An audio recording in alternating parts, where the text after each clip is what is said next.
je ne remettrai plus jamais un logo de 50 mètres, donc voilà, faut kiffer. Le 300e. Oh, quelle magnifique façon de signer son 300e but. C'est spécial, quand tu sais qu'il y a pas mal de joueurs.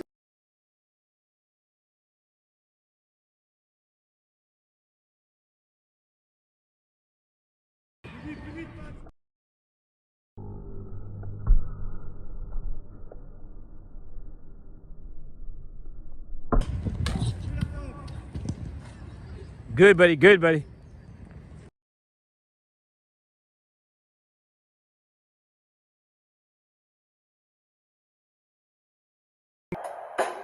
Une formation reconnue, mais aussi des aptitudes qui font la richesse et la diversité des buteurs français. En France, on a encore des joueurs extrêmement puissants, rigoureux, qui utilisent leur puissance physique pour faire la différence.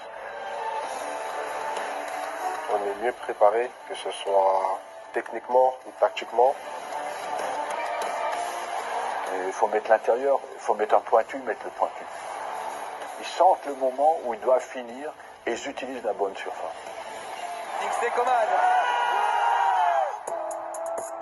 C'est les City Stades. Non, je pense que c'est le fait de jouer ensemble quand on est petit, de beaucoup dribbler, d'avoir un peu ce grain de folie qui sert beaucoup en attaque pour déséquilibrer les défenses. L'attaquant français a toujours été une valeur sûre, qui s'exporte à merveille.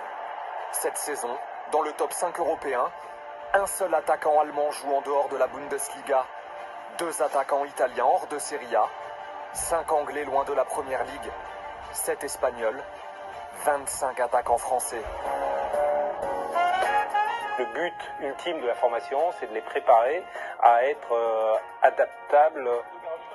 Ça prouve aussi une forme de reconnaissance de la formation française. En Espagne, le football est un jeu avant tout. Il faut la passe, il faut la possession. En Italie, c'est le travail tactique.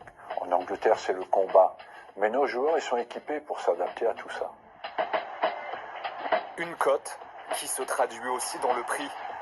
Parmi les 5 attaquants les plus chers de l'histoire, 3 sont français.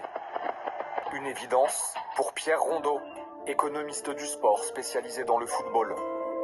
On a le même âge, les mêmes compétences, le même nombre de buts, tout exactement pareil. Un Français vaudra toujours plus cher que n'importe quelle nationalité européenne. La force française, c'est sa formation, c'est sa réputation. À chaque fois, on va nous citer Benzema, Mbappé, Zidane, Platini. Si tous n'ont pas la réussite d'un Jean-Pierre Papin ou d'un Karim Benzema, les plus grands d'entre eux ont un point commun. Travailler beaucoup, déjà en club, des spécialistes.